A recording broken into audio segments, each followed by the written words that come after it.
कर सकते हैं, आप कोई सिफारिश नहीं कर सकते। ऐसे मंत्री इस पर क्या प्रतिक्रिया? देखिए, जनप्रतिनिधि गांव में घूमता है, क्षेत्र में जाने के बाद उसको समस्याएं जनता अवगत कराती है, अधिकारी कर्मचारियों के गुण और दोष को जनता बताती है।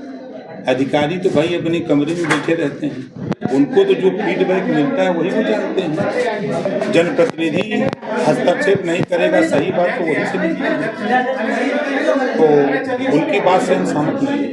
ऐसा कोई जियो है क्या कहें? अब ऐसा तो मैंने नहीं पढ़ा है।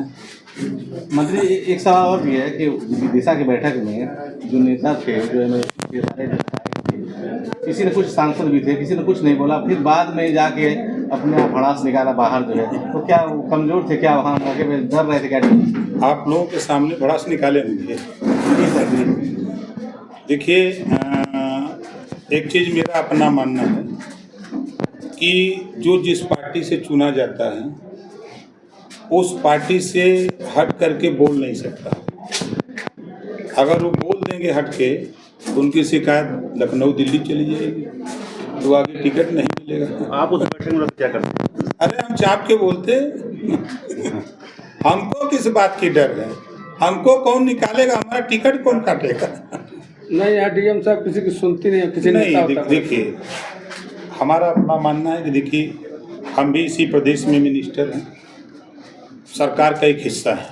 75 जिले में, चाहे मैं डीएम को फ़ोन करूं, चाहे एसपी को फ़ोन करूं, चाहे कमिश्नर को फ़ोन करूं, चाहे मुख्यमंत्री ऑफिस में एसपी गोयल जी को फ़ोन करूं, चाहे संजय प्रसाद जी को फ़ोन, किसी को भी मैं फ़ोन करता हूं, तो हमारी आदत है हम गलत पैरवी नहीं करते।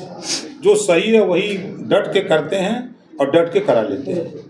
अब तक मेरे साथ अगर किसी ने हिम्मत भी बढ़ाई तो उसको हम समझा देते हैं कि भाई देखो ये ऐसे है, अब आप हमको समझाओ, हम ही को समझा दो कि हम गलत हैं, हम मान जाएंगे।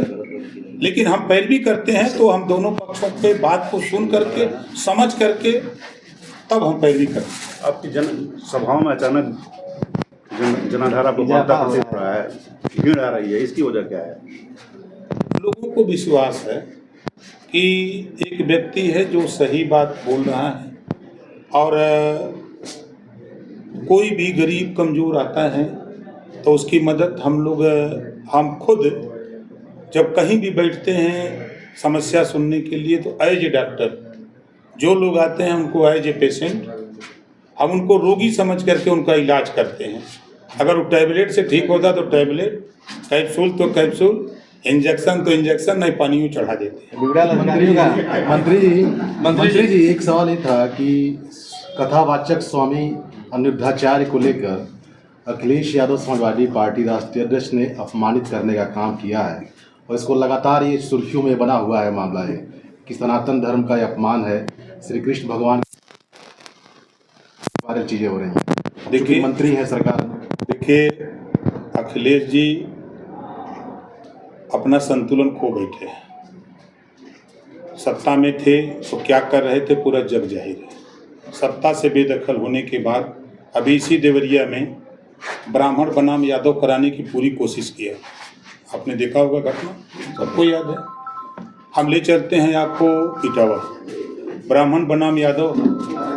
शिक्षा तो बड़ी अच्छी दी है यादव को कि यादव भी कथा कह सकता है। अब आजमगढ़ में जब गृह प्रवेश कराना हुआ तो बिना पंडित जी के काम नहीं चला, प्रमाण है ना। आगरा में दलित बनाम राजपूत कराने की पूरी कोशिश हुई। बनारस में समाजवादी पार्टी ने राजभर बनाम राजपूत कराने की पूरी ताकत लगाई, लेकिन हम लोग उसको बराबर अधिकारी से बातचीत करके, दोनों पक्षों से बातचीत करके हम लोग उसको मैनेज करने का कि देखिए ये प्रयास लोग कर रहे हैं कि सपा की गवर्नमेंट, कांग्रेस की गवर्नमेंट क्या करती, दंगे होते थे, कर्फ्यू लगते थे। योगी जी की सरकार में ना कहीं दंगे हो पा रहे हैं, ना कहीं कर्फ्यू लग पा रहे हैं। इससे समाजवादी पार्टी खासतौर से यूपी में परेशान है कि कहीं जुगाड़ बैठ जाता तो हम करा लेते। उसी में ये बिना अनर्गल बयानबाजी करते हैं।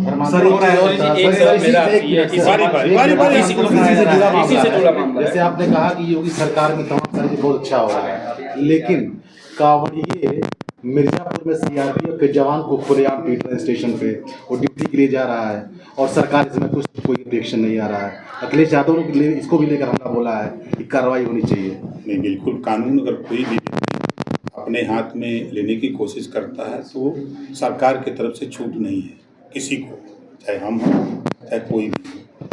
अगर इस बात संज्ञान में आई है तो सरकार उसको संज्ञान में लेकर के जो पीड़ित परिवार है अगर वो तहरीर देता है तो FIR भी होगी और गिरफ्तारी भी। इन लोगों ने ऐसा काम किया। हिंदुओं का धर्मांतरण हो रहा है जगह पे। और जो आगे ये नेपाल बॉर्डर है वो लगातार धर्मांतरण के केंद्र बन रहे हैं। उत्तर प्रदेश सरकार को पता तो चल रहा है लेकिन बहुत लेट पता चल रहा है। इस पर अभी कानून मंत्री जी ये भी कहा है कि लोग खुद अपने धर्मांतरण की चाहते थे, इससे क्या कहेंगे आप? सही बात तो ये है तो उसको बसाया किसने, किसकी सरकार में बसाया, बसा हो किसके सरकार में है? किसके सरकार में बसा? अरे समाजवादी पार्टी की सरकार में बसा है, वो बता भी रहा है। अच्छा, तो अगर वो बसा है तो धीरे धीरे जब उसकी जानकारी सरकार को होगी तो सरकार कार्रवाई। इतना लंबा समय लग गया जानकारी होने में उसका, दूसरी सरकार। अब भाई देखिए